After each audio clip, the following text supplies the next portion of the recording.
ဒီမှာကြည့်ကြည့်ပေါ့နော်ရှိတဲ့သူရှိရင်လက်ထောင်ခိုင်းတာတရားမှမထောင်ဘူးပေါ့နော်သူ့လည်းပြောရတဲ့တကယ်ပြန်လည်းရှိလာတဲ့မင်းတွေပြီတကယ်ပြန်ဘာပြောမလဲအောင်ထုတ်ကြတယ်ไม่ใช่ใบนี้ไม่เสร็จรับเงินသွားပြီသူပြပြီမရှိဘူးတဲ့ရှိတဲ့သူလက်ထောက်ပေါ့ရှိတဲ့သူပြောပြရှိတယ်လို့ပြောအဲ့လိုမျိုးပြောခိုင်းတာနော်စာရွက်ပြပြီးတော့ဒီမှာသူတို့စစ်တာအဲ့ကြည့်သွားနေပြီတရားမှလည်းမထောင်ဘူးဆိုအကုန်လုံးဖမ်းပြီပေါ့ဒါဆိုရင်ဘယ်လိုလုပ်မလဲတရားမှမရှိလို့ပေါ့နော်ဒါကြောင့်မလို့တထေးကလည်းမရှိတာဖြစ်မှာပေါ့နော်ဒါကြောင့်ထိုင်းနိုင်ငံကိုလာလို့ရှိရဲစာရွက်စာတမ်းတွေမပြည့်စုံဘူးဆိုရင်ဒီလိုမျိုးပြဿနာတွေနဲ့ရင်ဆိုင်ရမယ်ဒီလိုမျိုးတွေဖမ်းဆီးခံရမယ်နော်ဒါကြောင့်မလို့ဖြစ်နိုင်ရင်မလာကြနဲ့ကိုမစာရွက်စာတမ်းပြည့်စုံတယ်ဆိုမှလာကြပေါ့နော်ဒီဘက်မှာလုပ်လို့ရတယ်ဆိုလို့ရှိရင်တော့လေစာရွက်စာတမ်းလုပ်လို့ရတယ်ဆိုရင်လည်းလာခဲပေါ့နော်အဲ့လိုမျိုးနော်မကြည့်ကြည့်ဒါထိုင်းနိုင်ငံကိုလာတဲ့ဒီတိုင်းစီစာရွက်စာတမ်းမပြည့်စုံရင်ဒီပြဿနာတွေကမလွဲမရှောင်တာဒါရင်ဆိုင်ရမယ့်ပြဿနာတွေပေါ့နော်ဒီမှာအများကြီးပဲဒီမှာအများကြီးပဲဒီမှာသူလိုက်ပြနေတယ်ဒီလည်းတော်တော်လေးကိုလိုက်ပြနေတယ်ပေါ့နော်ပုံမှန်ခံပြီးတော့ဒီချာချာလေးရှိတဲ့သူကတော့ပြန်ဆင်းရမှာပေါ့နော်အားလုံးဘိုင်ဘိုင်รับทราบ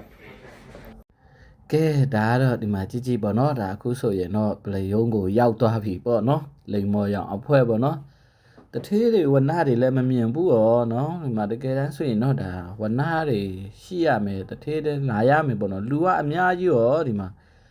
ကြည့်ကြည့်ပေါ့နော်ဒါသူတို့တွေစာရွက်စာတမ်းကိုပြနေတယ်ဒီလိုမျိုးစာရွက်ရှိလားမရှိဘူးဆိုရင်တော့သူတို့ဖမ်းမယ်ရှိတယ်ဆိုရင်ပြန်လွှတ်မယ်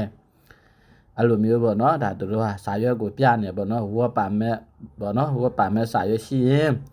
ပြန်လွှတ်ပေးမယ်အလုပ်ပြန်ဆင်းခိုင်းမယ်အဲ့လိုမျိုးပေါ့နော်အဲ့ဒါကိုဒီလိုမျိုးစာရွက်ရှိလားဆိုပြီးတော့လိုက်ပြနေတယ်ပေါ့နော်ထိုင်းလို့ကြွကြွကြင်ကြင်တက်တဲ့သူတိတ်ပြီးမရှိဘူးနဲ့တူတယ်ပေါ့နော်ကြည်ရတဲ့ပုံစံကတော့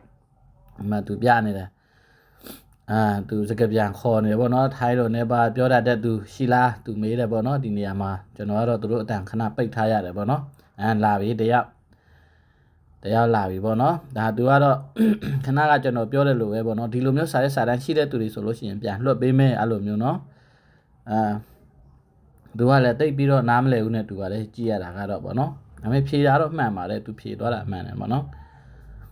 ဒီမှာကြည်သူပြောနေတာပေါ့နော်ဒီလိုမျိုးစာရွက်စာတမ်းတွေရှိရင်သူကပြန်လွှတ်ပေးမယ်အဲ့လိုမျိုးသူပြောတာပေါ့နော်ပြန်လွှတ်ပေးမယ်ရှိတဲ့သူရှိရင်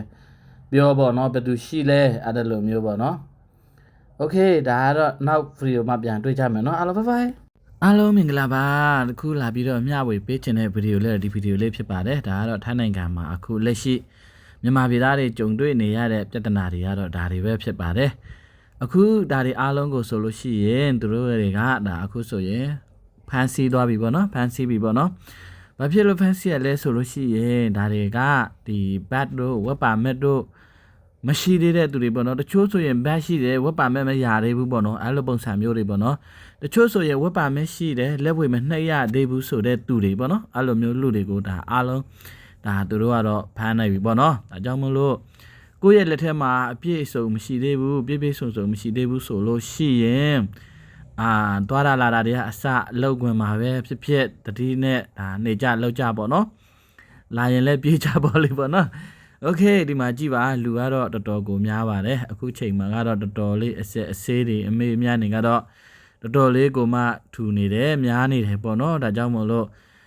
ကိုယ့်ရဲ့မြန်မာနိုင်ငံကနေသူများနိုင်ငံကိုသွားပြီးအလုပ်လုပ်တဲ့ခါမှာလဲအားလုံးအဆင်ပြေနေတယ်လို့မထင်လိုက်ကြပါနဲ့လို့နော်ကျွန်တော်တို့မြန်မာပြည်သားတွေရဲ့ဘဝကတော့ဒီလိုမျိုးတွေအခက်အခဲတွေနဲ့ရင်ဆိုင်ရတယ်ကြုံတွေ့ရတယ်ကို့မှာအပြည့်အစုံမရှိဘူးဆိုလို့ရှိရင်ဒါဖမ်းမယ်ထောင်ချမယ်မြန်မာပြည်ပြန်ပို့မယ်ပေါ့နော်